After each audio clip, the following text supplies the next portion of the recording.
So I'm out with the dog, and the grass is just absolutely beautiful right now. And I've got a good mix of clover,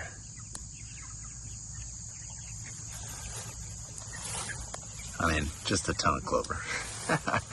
Plantain, fescue, all the things. And it is the salad bar that these guys are eating. Now, I started this video because I wanted to share what they're up to, kind of casually. I don't have a microphone on, so, audio is going to be what it's going to be.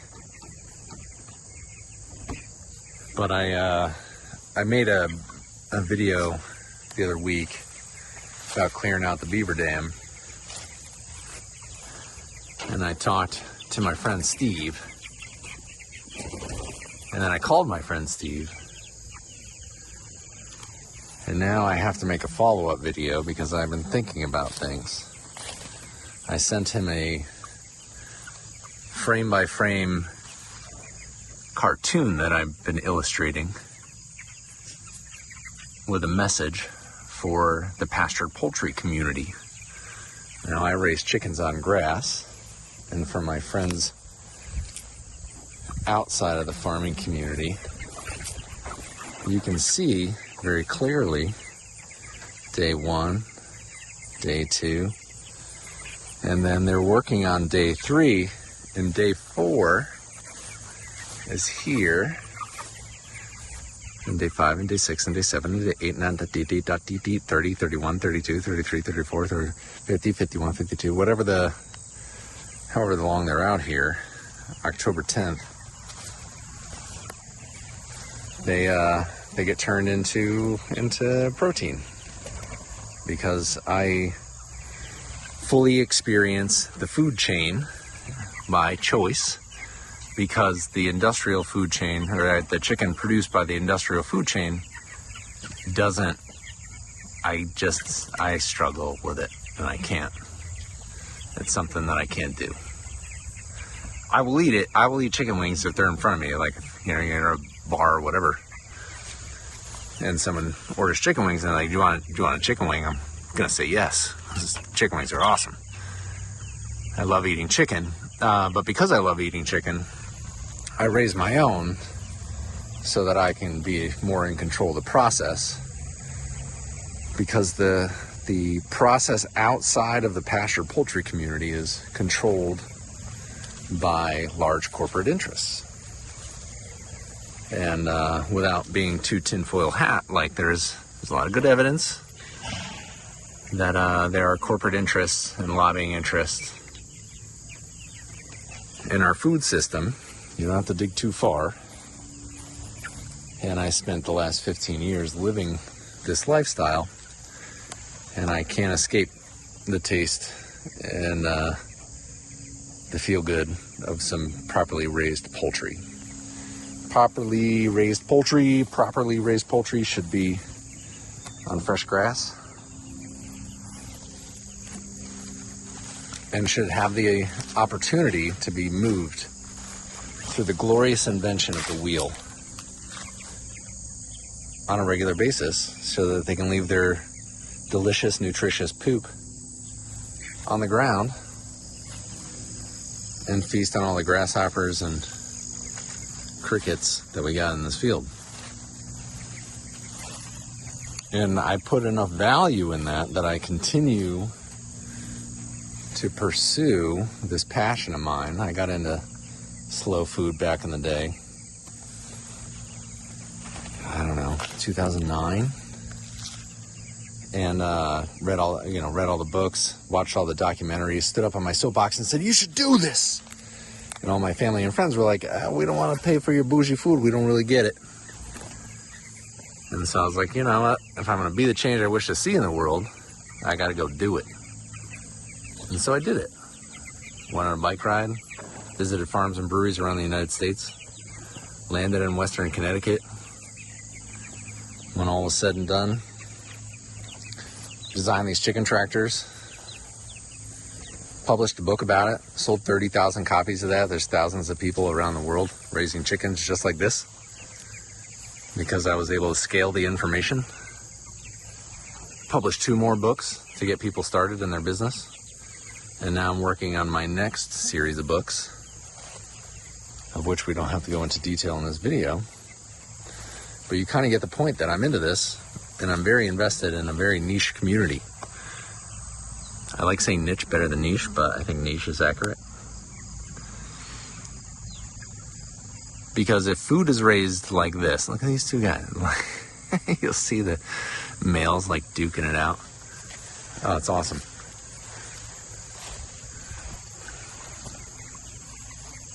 Because when you raise birds like this, livestock, on grass,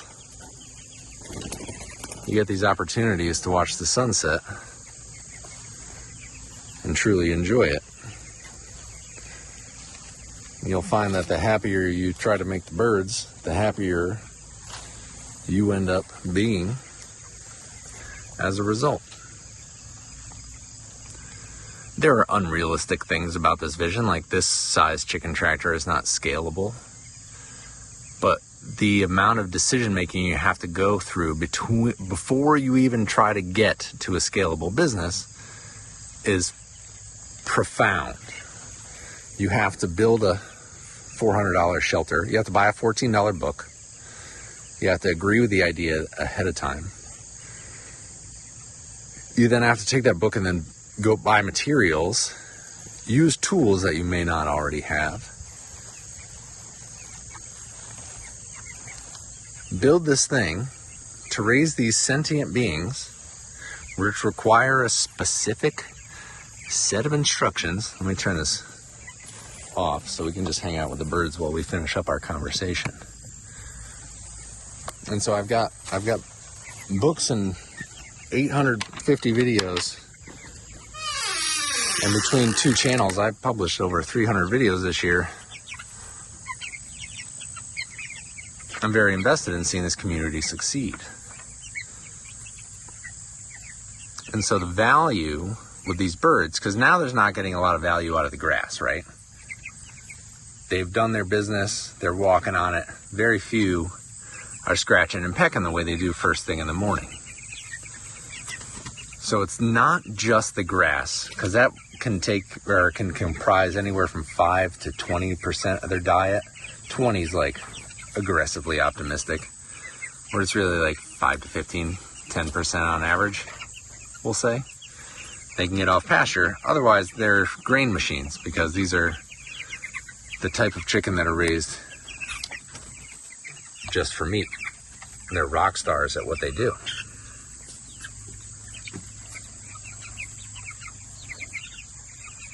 But as part of the reason why there's a lot of large corporate interest in this is because if you take the natural elements like sunshine and soil and grass and this experience, small scale or large, out of the picture, you can raise these chickens in a very predictable manner and really provide a lot of protein to a growing mass of human beings. And so there's a lot of market opportunity in there because it is a very efficient industrialized system, and it's the most consumed animal protein on the planet. And so as I continue to assist the counterculture that is anti-large corporate farms to provide people a healthier see you later, buddy. Healthier food choice. You have to be very, very specific about your messaging and then very protective of it.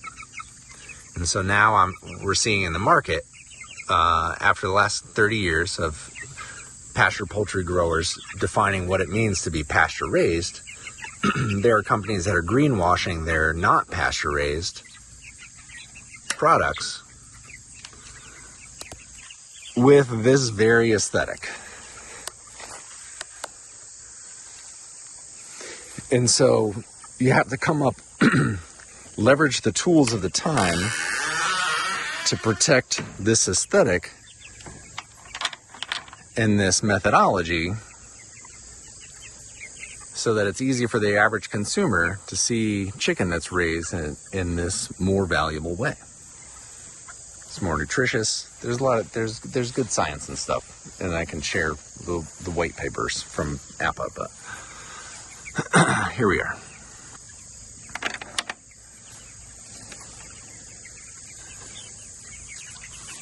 And so one of my the project that I'm working on that has, it's multifaceted, Steve, goes pretty deep and overlaps on a lot of layers. One of those layers is codifying the general personal philosophies that align with the core demographics that both produce and purchase this type of material.